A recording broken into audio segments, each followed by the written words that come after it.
Thank you, Secretary, for joining us. It's great to have you here today, and we want to welcome our Twitter and our audience here in the room to the program.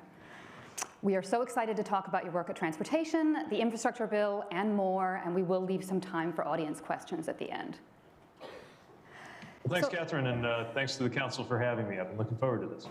That's great. Well, let's just start right with the infrastructure bill. This new bill really makes you kind of a kingmaker when it comes to some of the new projects. What specifically are you looking for in grant applications, and when can we expect to see the first grant announcements? So what we're looking for are opportunities to meet our top policy goals, and we've been very clear about what those goals are. Safety, economic development, climate and sustainability, equity, and preparing for the future. And the best ideas and projects are the ones that fuse all of those in some ways, and you can see that on anything from an effort as modest as reimagining streetscapes in a small community in ways that can be both green and pro-growth, all the way through to massive bridge reconstruction projects or the reinvention of a passenger rail corridor or a new airport terminal. Some of these dollars will start flowing very quickly. And remember, not all of this is discretionary. A lot of it is formula money that's just going at a higher rate to the states beginning next year. But I do want to be clear that this is not 2009. This is not about just shovel-ready projects. We're interested in shovel-worthy projects. And in many cases, that's going to take a while to get into the ground, and that's by design. The intent of this bill was not to get us through next spring. It was to lay the foundations of American competitiveness for the decades to come, and to overcome the consequences of decades of underinvestment in the infrastructure of this country. So safe to say, you know, with some of the formula dollars, some of the earliest grant announcements, you'll be seeing things in the next months or weeks even in terms of the grant guidance going out. But we're standing up whole new programs, and we have to take the time to make sure that we're doing it right, because even a colossal sum of money like what has been authorized in this bill, about $2/3 of $1 trillion overall for transportation over the next 5 years, even though some of funds like that can go pretty quickly if we're not being smart and judicious about how to use it best. So one thing I did want to ask you about off the top, during his interview with us yesterday, Elon Musk was very critical of the infrastructure bill. He said he would can the whole bill and that funding for electric vehicle charging stations isn't needed. I just wanted to see what your response was to that. So I think it's very important to fund EV charging stations and to also make sure what's in the next Build Back Better Act to buy down the cost of electric vehicles. And let me explain why. Look, the market's going electric already. That's going to happen. The automotive sector is headed that way. And we're not here to cause that technological adoption to happen. We're here because there are three things that will not happen on their own. One, for it to happen quickly enough to meet our climate challenges. Two, for it to happen in equitable terms that will actually reach the Americans who stand theoretically to benefit the most from EVs, low-income urban Americans, rural drivers, but they only capture those benefits if they can afford to buy in the first place. And third, the importance of making sure that this electric vehicle revolution is made in America and creating good-paying jobs. And of course, we believe in the benefits of union jobs. These are things that don't happen on their own. They require policy attention. And that's part of our focus, both in the charging network that is supported out of the infrastructure bill that the president signed, and the tax credits that will make these vehicles more affordable that are proposed in Build Back Better. Look, if you take, for example, a $40,000 electric truck, a good quality electric truck, and you have up to a $12,500 tax credit to buy down that cost, moving the price point effectively into the high 20s. Especially, again, for those drivers in rural areas who drive the most and therefore spend the most money on gas. We're talking about millions of more Americans who can get in on the electric vehicle revolution without having to wait for all of those economies of scale to kick in and bring that price point down over the next decade, as we think will happen. But we think this is incredibly important, and it's certainly a very, very important part of meeting our climate commitments and climate responsibilities as a country. So the cost of steel is up, there's a shortage of workers, including construction workers, and we have a new coronavirus variant. What do you see as the single biggest challenge in getting this money out the door? Well, all of those are going to be an issue, at least in the near term. Although, again, we're not trying to game out the macroeconomic conditions of a particular quarter when we're talking about the policy goals of a bill that we think is going to define the 2020s. Certainly, the workforce issue, though, is one that's going to require a lot of attention. And I'm working closely with my counterpart, Secretary Walsh, in the Department of Labor to make sure that we're laying out the means for the kind of workforce development we need. On one hand, we see that there is a real need for more people to come in to a lot of these skilled trades. On the other hand, we have a lot of people who could be headed that way who don't necessarily view the trades as for them, even though they provide a very attractive pathway into the middle class, good wages, without requiring a college degree. They require a lot of skills, a lot of training, a lot of capacity, but they don't require a university education, which is one of my favorite things about this bill, is its ability to deliver so many blue-collar jobs. So we've got to obviously lay the foundations for that kind of workforce development. We've got to make sure that we're partnering well with the states and local governments and transit agencies and other entities that are actually going to do the procurement and the engineering, the design, construction, right? As a department, we fund the agencies that do the actual building. And we want to make sure we're providing them with the tools to succeed, that we're holding them accountable when we need to make sure that policy goals are met, but also getting out of the way when they need the flexibility to get the job done. Implementation risk is something that's very much on my mind. We need to make sure that the American people see $2/3 of $1 trillion worth of results out of this funding. That's not going to happen automatically. That's going to require excellent planning, project management, and execution from beginning to end of all of these initiatives. So I want to turn to something that I know our audience is very concerned about, which is the supply chain. Where are you today in your efforts to deal with these issues, and what specifically is your message to businesses and consumers who are really struggling? Well, this is, I think, an area where we're seeing short-term crises and long-term planning needs collide, and so we're trying to work all of them at the same time, right? Obviously, the big picture in the long term includes the needs of investing in infrastructure from our multimodal facilities inland to our ports themselves. But that's not necessarily going to get us through Christmas season. So we've also got to have a shorter term vision. And that's the work that we've been doing that really hit a new level of acceleration when I was able to convene a lot of the port players in July, a process that then in turn led to things like the 24/7 operations at LA and Long Beach. We're concentrating on those two specific ports because they alone account for 40% of the container traffic into this country. Our ports envoy, John Torcari, has been doing phenomenal work that I think has played a real role in things like us seeing about a 40% reduction from the beginning of November in the rate of containers that are dwelling on the ports and kind of gumming things up for a long time. There are sweeper ships picking up the empties. My point is there are a lot of short-term steps that we can take or drive or support or coordinate, even while we're working the long-term issues of the condition of our infrastructure. And then, frankly, we have to remain in dialogue with the private sector about some of the other economic factors and forces that are contributing to us being where we are. Trucking as an industry, struggling to retain its workers. I mean, think about how astonishing is the statistic of a 90% annual turnover rate in the largest employers of long-haul truckers. That means that no matter how good we are at facilitating new people getting into the profession, commercial driver's licenses, something that we're doing, by the way, it's a leaky bucket until we make the profession one that's better able to retain the people who are in it. That's a bigger issue than one that we can solve with a task force in the short term. And it's frankly a different issue than one that we can solve with our investments in physical infrastructure.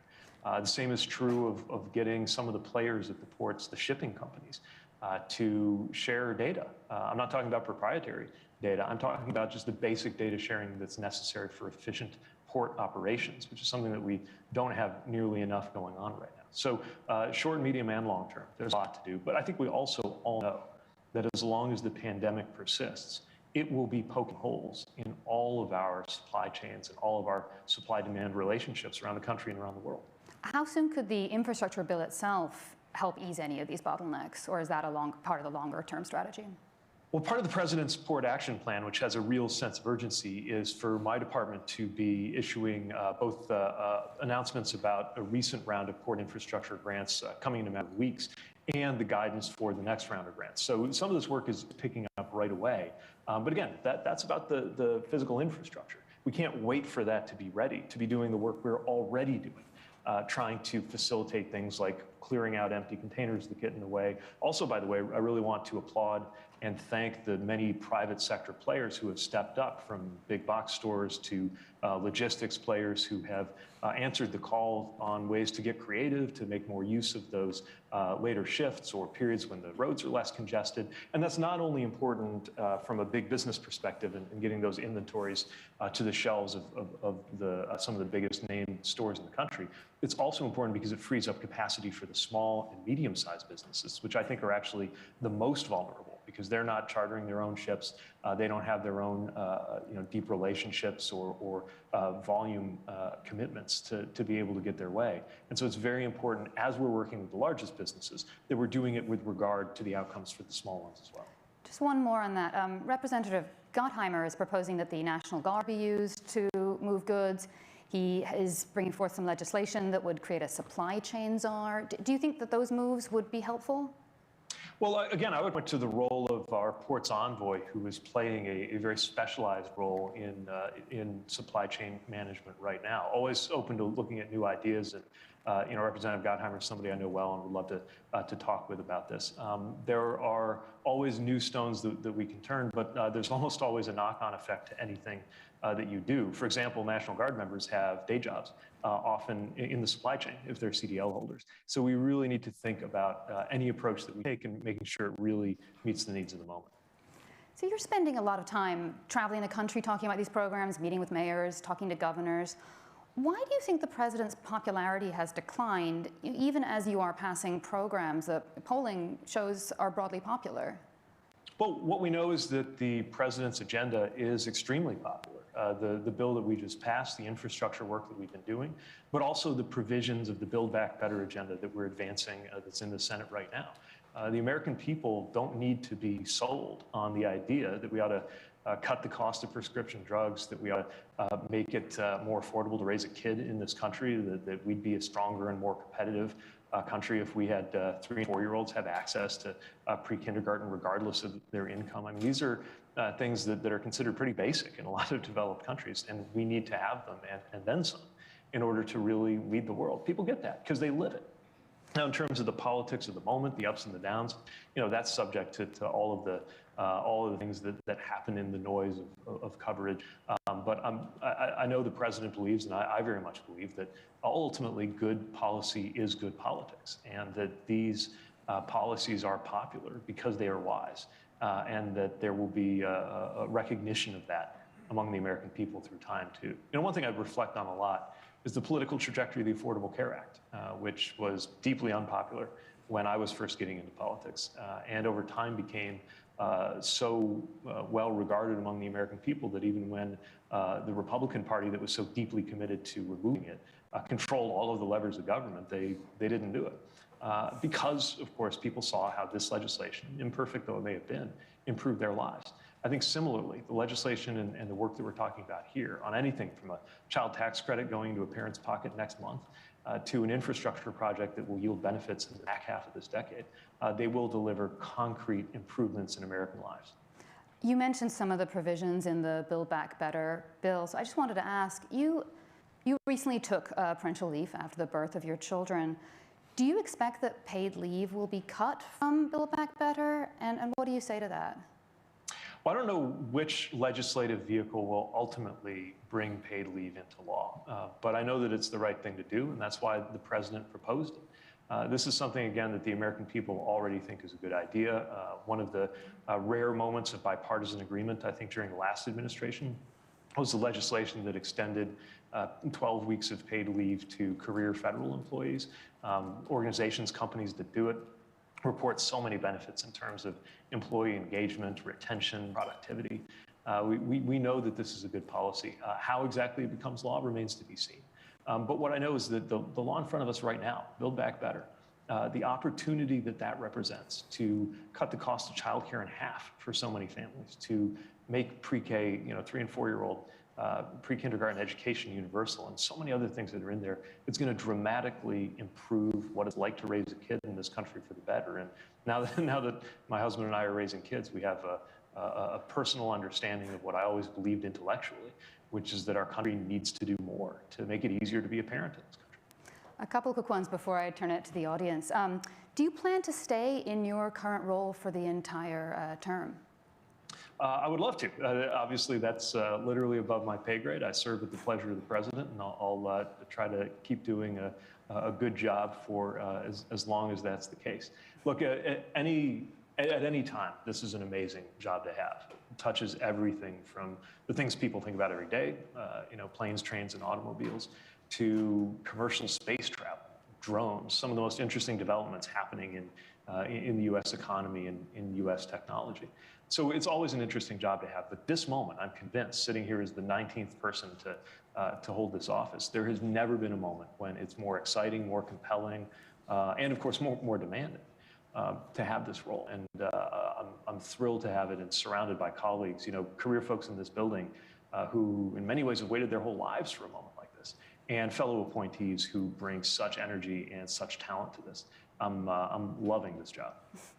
Do you, though, see another presidential run in your future? I don't know if I'll ever run for office again. And I'm not saying that to be cagey. It's just you don't run for an office because you'd like to have it. You seek an office because you think that there's a fit between the moment you're in and what you bring to the table. And certainly I feel like I fit exactly where I am. And I'm so thrilled and so thankful that the president has trusted me with a role like this at a time like this. Would you ever run against the vice president?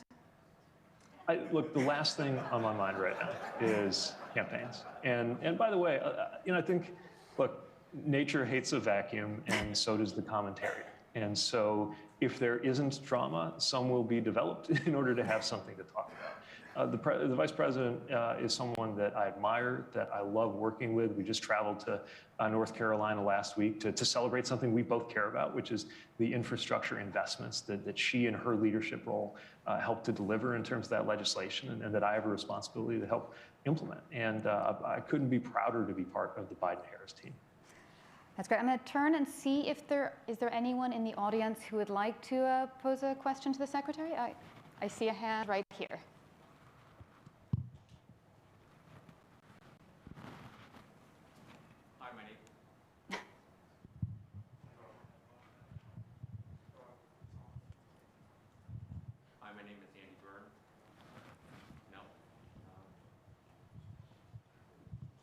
Slight technical difficulties. Testing. Here we go. Great. There we go. There it is. Hi, my name is Andy Byrne. I'm the founder and CEO of a company called Clary. First of all, I want to say, as a father of a gay son, I just want to say you're such an incredible role model for my son. Thank you for that. I want to throw you a little bit of a curveball that's not about infrastructure, if you don't mind. I want to talk about unity. And I'd like to get your brain power on how well has the administration done in terms of driving unity? What's the deliberate things that we've done, and how do we measure unity? Yeah, what a great question, and thanks for the kind word.